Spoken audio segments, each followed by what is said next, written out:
Hello friends, welcome to my YouTube channel. कैसे हो आप सब? आई होप आप सब अच्छे होंगे। तो फ्रेंड्स, बहुत से कमेंट आ रहे हैं और लोगों को कन्फ्यूज़न हो रहा है कि आखिर मेरी सेकंड, थर्ड और फोर्थ सी सेक्शन में कितना गैप था। और लोगों के मन में ये भी सवाल आ रहा है कि क्या मेरे साथ जो सेकंड और थर्ड सी सेक्शन में हुआ वो कम गैप की वजह से हुआ। तो वो सारा चीज़ मैं इस वीडियो में कवर करने वाली हूँ। और मैं ये सब वीडियो इसलिए बनाती हूँ क्योंकि मेरे वीडियो बनाने से हो सकता है आपको कोई हेल्प मिल रही हो। क्योंकि ऐसा होता फ्रेंड्स होता है कि जब मेरे साथ ये सब हुआ तो मुझे लगा ये सिर्फ मेरे साथ बस हुआ है, लेकिन फ्रेंड्स जब मैंने यूट्यूब पे वीडियो डाला तो पता नहीं कितने कमेंट आए, कितने लोगों के साथ ऐसा हो जाता है और उन्हें कोई भी नॉलेज नहीं रहता है। तो फ्रेंड्स इसलिए मैं ये वीडियो बना रही हूँ। और तो अब हम बात करते हैं कि लेकिन वीडियो स्टार्ट करने के पहले एक छोटी सी रिक्वेस्ट करना चाहूँगी कि अगर आप चैनल पे नए हैं तो चैनल को ज़रूर सब्सक्राइब कर लीजिए, बेल आइकन को प्रेस कर लीजिए, जिससे आपको ऐसे ही वीडियो की नोटिफिकेशन मिलती रहे। तो फ्रेंड्स अब बात करते हैं कि मेरी सेकंड सी सेक्शन डिलीवरी में कितना गैप था। तो फ्रेंड्स सी सेक्शन डिलीवरी में मेरा 1.5 से करीब 2 साल का गैप था। मतलब समथिंग ऐसे ही था, मुझे एग्जैक्ट याद नहीं आ रहा है, लेकिन 1.5 से 2 साल के बीच में गैप था। और उसका ये रीज़न था कि अवॉर्ड ना करने का क्या रीज़न था फ्रेंड्स कि मेरे कई फ्रेंड सर्कल में ऐसा हो चुका था कि सी सेक्शन के बाद तो 1.5 से 2 साल में ही कंसीव हो गया और बच्चा एकदम स्वस्थ रहा। तो और हम लोग ने भी सोचा कि चलो ठीक है, हमारी मतलब कर हम लोग भी कर लेते हैं सेकंड बेबी, क्योंकि फर्स्ट बेबी मेरा आपको भी पता होगा कि उसके लिए मुझे ट्रीटमेंट कराना पड़ा था। फिर अब बात आती है कि क्या उसका कम गैप की वजह से जो भी हुआ मेरे साथ हुआ, मतलब कि मेरा हमारा बेबी नहीं रहा तो क्या गैफ की जो कम गैफ था उसकी वजह से। तो फ्रेंड्स उसकी वजह से बिल्कुल नहीं था। क्या हुआ था कि मुझे लेबर पेन स्टार्ट हो गए थे, 9 मंथ मेरा लग चुका था 1-2 दिन। लेकिन क्या होता है कि हम मंथ बाई मंथ देखते हैं, लेकिन हमें वीक बाई वीक देखना चाहिए।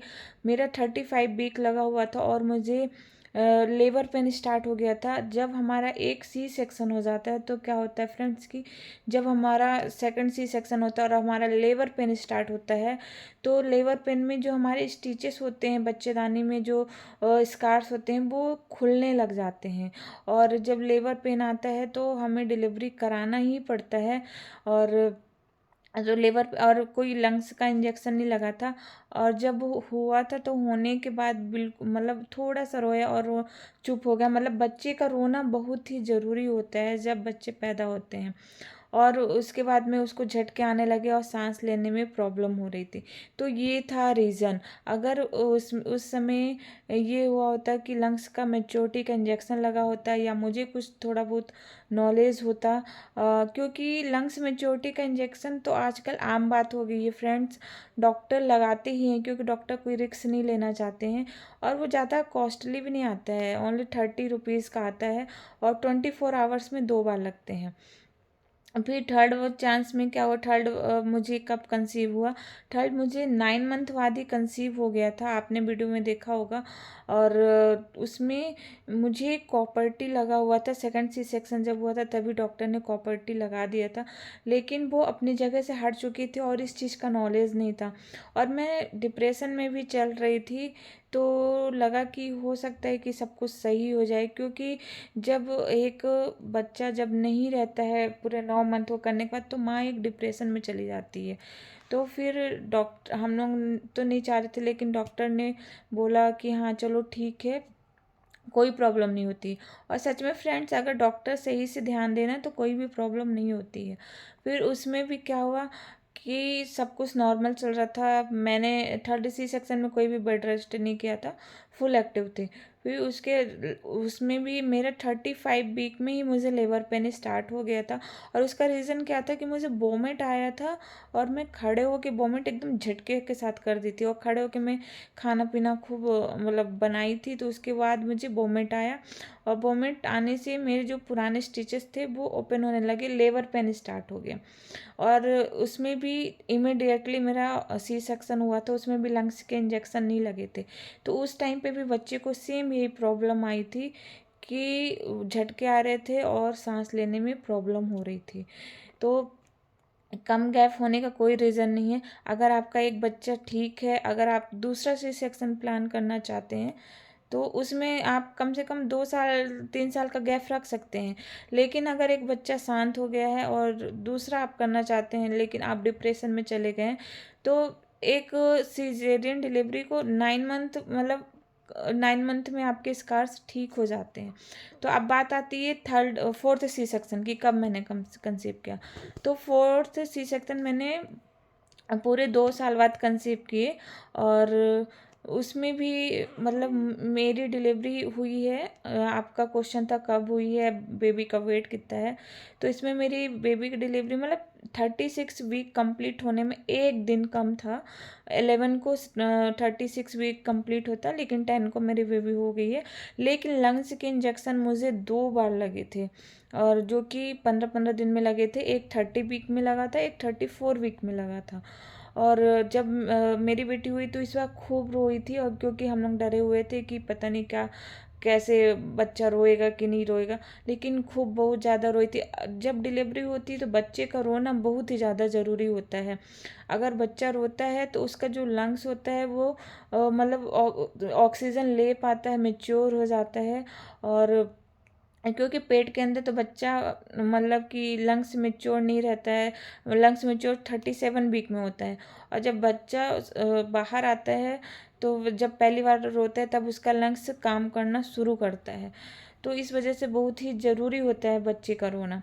और तो इस बार, और आपका क्वेश्चन था कि आपके बेबी का वेट कितना है, तो मेरी बेबी प्री मेच्योर हुई थी और उसका वेट भी 2.2 kg ही था। मतलब बहुत ही कम था, लो वेट था। डॉक्टर ने बोला था कि इसको NICU में रखना पड़ सकता है, लेकिन मेरी बेबी खूब रोई थी तो उसे सिर्फ 1 घंटा ऑब्जर्वेशन में रखा गया था, और बाकी 1 घंटे के बाद हमें उसे दे दिया गया था। और वो एकदम मतलब सिर्फ उसका वेट कम है और बाकी उसका सब कुछ सही है।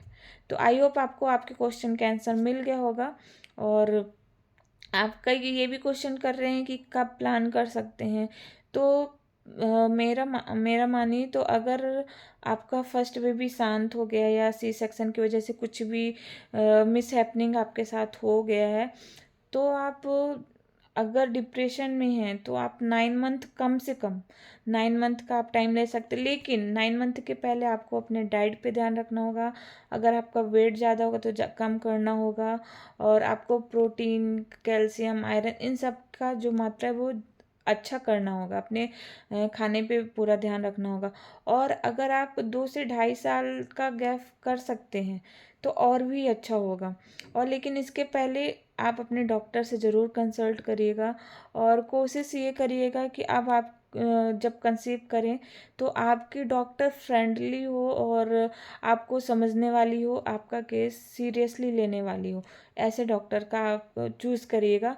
और एक बात का और ध्यान रखिएगा कि एकदम से खड़े होके काम नहीं करना है। अगर आप कंसीव करते भी हो 8-9 महीने बाद या 2 साल बाद, तो आपको पूरा मतलब 9 मंथ अपना प्रॉपर ध्यान रखना पड़ेगा। तो फ्रेंड्स, ये रही आज की वीडियो, और आई होप आपको ये वीडियो पसंद आई हो।